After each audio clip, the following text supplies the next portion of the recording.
প্রতিদিন বলি বাজান, আমার কাছে এটা বড় মায়া লাগে। একটা ছেলে কি সুন্দর, 18 বছর, 20 বছর, 25 বছর, এরকম তাগড়া একটা জওয়ান, তার ভিতরে এতটুকু বুঝ নাই যে আমি যে একটা মানুষ, আমার কি করা উচিত। এই বুঝটুকু যার নাই, সে কি পরিমাণ মূর্খ, কি পরিমাণ নাদান আপনি ভাবেন। সকালবেলা ঘুম থেকে উঠে আরেকবার ঘুম যাওয়া পর্যন্ত একটা মোবাইল তার সঙ্গী, আর কতগুলো বন্ধু 4-5 জনের লগে আড্ডাবাজি, এরা তার সঙ্গী। এরার লগে একবার খারাইয়া মুতে, একবার বৈশা মুতে, একবার মোবাইল চায়, একবার নর্তকী দেখে, একবার নাচ দেখে, একবার কানের মধ্যে ইয়ারফোন লাগাইয়া গান শুনে, একবার মাইয়া দেখলে এটার ফিসে ফিসে হাঁটে, আরেকবার বেড়ি দেখলে এটার ফিসে ফিসে হাঁটে, একবার অসভ্য কথাবার্তা একজন আরেকজনের মধ্যে আলাপ সালাপ করে, আবার কতক্ষণ গেমস খেলে, আবার কতক্ষণ কি আপনার এই মোটরসাইকেল ফাইলে মোটরসাইকেল চালায়। হ্যাঁ, শিক্ষার হই হুল্লোর। আপনি বলেন এটা কি কোনো জীবন? বেটা তুই বল, বেটা বাপ তুমি বলো না, তোমার বিবেক তোমাকে কি বলে? এটা কি একটা মানুষের জীবন হইতে পারে? বিনোদন বুঝি মানুষের 24 ঘন্টার, মানুষের জীবনের 24 ঘন্টা বুঝি ফুর্তিতে কাটে। হ্যাঁ, বিনোদন বুঝি একটা মানুষের সারাক্ষণের কাম। আপনি বলেন তাহলে সে কি পরিমাণ বেওকুফ। অথচ আপনারা ভাবতেছে মুসলমানের বুঝটুকু নাই, ওটার ফুতে মেট্রিক পাস, শিক্ষিত তোর মিয়া, শিক্ষিত কোন খারাইয়া মুতে মিয়া, এ বলে শিক্ষিত। একটা সেজদা করতে জানে না। গত 1 বছরে আপনার নাফরমান ছেলে ফজরের নামাজ পড়ে নাই কোনোদিন। এটা শিক্ষিত তো দূরে থাক, মূর্খতা তো মূর্খ হয় না বেটা। শক্ত হারামিতে তো হারামি হয় না মিয়া। একবার ভাবেন মিয়া মুসলমান, এই মুসলমান একবার ভাবেন, ছেলে কি মানুষ হচ্ছে না জানোয়ার হচ্ছে? দেখেন মিয়া, মালিক চেনে না যে, মনিব চেনে না যে, বাঁচানেওয়ালাকে যে চেনে না, লালনকারীকে চেনে না, পালনকারীকে চেনে না। আমার 24 ঘন্টা আমি যার ইশারায়, যার ইঙ্গিতে, যার হাতে আমার অস্তিত্ব, তাকে যে চেনে না, এ চিনলটা কি বলেন? শিখলোটা কি? শিখলোটা কি বলেন? এ বুঝলোটা কি বাজার? আল্লাহ আমাদেরকে মাফ করে দেন। কিছু কইেন না, কিছু কইেন না, কিচ্ছু বলিয়েন না, কিছু বলি আজকে হঠাৎ কইয়া কি গাফেল তো অনেক দিন আগ থেকে গাফেল হয়েছে, কথা বুঝেন না?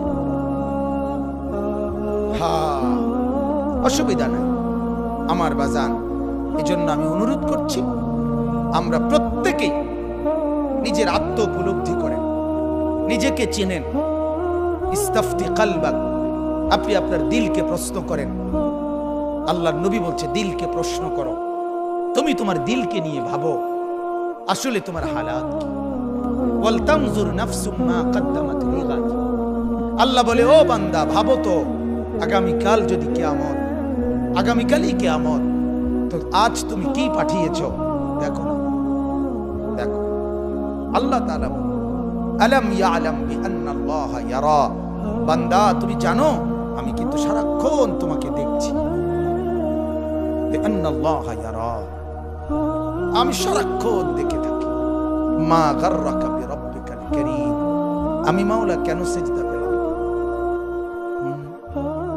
বলেন না বাপ, যুবক এই ছেলেরা বল না বাপ, আজ সারা দিনে যারা 1 ওয়াক্ত নামাজ পড়ো নাই, আল্লাহর সাথে এত রাগ কেন করলো? মনিবের সাথে এত নারাজ কেন হলো? আল্লাহ তোমার কি কি ক্ষতিটা করছে বাজান কও না? হ্যাঁ, মা তোমার যত উপকার করছে মালিক অতটুকু করে নাই? হ্যাঁ, বাবা যে উপকারটুকু করছে আল্লাহ এটুকু করে নাই? বন্ধু তোমারে 1 কাপ চা খাওয়াইছে, মালিক তার চাইতে বেশি কোনো উপকার করে নাই? কে বুঝাবে? কে বুঝাবে? আপনি বলেন, আপনার ছেলেকে বলেন, কিরে বাপ আল্লাহর সাথে এত নারাজ কেন হলেন? কেন এত নারাজ হলেন? কেন নারাজ হলেন? এই জন্য অনুরোধ আমার, ভাবেন আপনারা, ইয়া আইয়ুহাল ইনসান মা গাররাকা বিরাব্বিকাল কারীম। আল্লাহ বলেন, হে মানুষ, আমার মতো দয়ালু মনিব, আমার মতো মেহেরবান মাওলা, আমার মতো দয়ালু মাওলা, আমার থেকে কে তোরে আড়াল করে দিল? আমার থেকে কে রে তোরে ভুলাইয়া দিল? কেন বান্দা তুমি আমার থেকে ভুলে গেলা? আমি কেন সেজদা পেলাম না? মিস কল দিলে বন্ধু তুমি টের পেয়ে যাও, 6টা হরন দিয়ে আজান দিলেও তুমি কেন টের পাও না? যে বন্ধু মোবাইলে মিস কল দিছে সেটা তো তুমি 2 সেকেন্ডের মিস কল, এইটা তো তুমি টের পাইলা। 2 ঘন্টা পরে যদি মোবাইল খুলে দেখো যে বন্ধুর মিস কল উঠছে, তাইলেও তো ফিরাইয়া বলো যে আমার শুনি নাই, কেন বলছে বলো? মালিক বলে, সেই ফজর থেকে বান্দা আমি ডাকছি, এখন তো এশার নামাজ পর্যন্ত চলে গেল। আজকের সারাদিনে বান্দা 5 বার ডাকলাম, আমি কেন একবারও জবাব পেলাম না? গত 1 সপ্তাহে আমি মাওলা এতবার ডাকলাম, আমার সাথে কেন এত রাগ করলে বান্দা? কেন আমার এত কষ্ট দিলা? কেন? দুনিয়ার কোন বন্ধু যদি একটানা 2 দিন তোমারে ফোন দিয়ে না পায়, সেই বন্ধু বলবে তোর সাথে আর কোনো কথা নাই।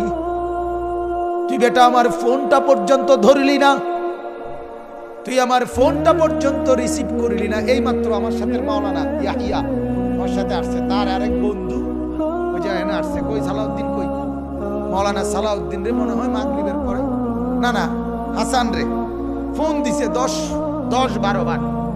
আমি শুনতেছি, আমার পিছনে বসা। এরপরে যখন ওই ফিরাইছে, হে দেখলাম যে খুব রাগ করে, এতগুলো কল দিলাম, তুই ফোনটা ফিরাইলি না কেন, ধরলি না কেন? এই এখন আমার গাড়িতে বসে দেখছি মাত্র 10 মিনিটে 20 মিনিটে 10টা কল দিছে বন্ধু। সেই বন্ধুর প্রতি অভিমান করছে, কেন কলটা ফিরাইলি না, কেন ধরলি না? আমার মালিক যদি বলে শনিবার থেকে আজকের বৃহস্পতিবার পর্যন্ত এত বড় মাইক দিয়ে শুধু এক মসজিদে না, চতুর্দিক থেকে একসাথে আমি আমার আজানের আওয়াজ শুনাইছি, বান্দা কেন আমি একটা সেজদা পেলাম না? আরে বাপ, জানোস না বাপ কি পরিমাণ কষ্ট পাবি বাপ, জানোস না? নওজোয়ান, সুপ্ত জীবনে তেমন কিছু পাইলি না, কষ্ট কিন্তু পাবি অনেক। নারীর পিছনে পড়ে খুব বেশি কোনো সুখ কেউ পাও নাই, আমরা জানি, আমরা বুঝাচ্ছি।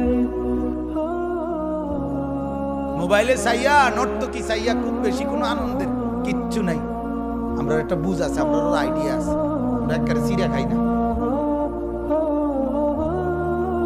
রং তামসায় খুব বেশি সুখ পাওয়া যায় না, বন্ধু বান্ধবের এই আড্ডায় খুব সুখ পাওয়া যায় না।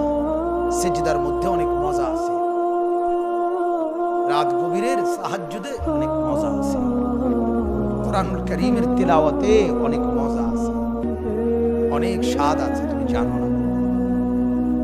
সুফিয়ানে সৌরি রাহমাতুল্লাহ আলাইহি বলছিলেন যে সেজদা দিয়ে আমরা যে মজা পাই, যদি দুনিয়ার রাজা বাদশারা বুঝতো, তাইলে আমাদেরকে তরবারি গর্দানে রাইখা ওই স্বাদ আর মজা আমাদের থেকে ছিনে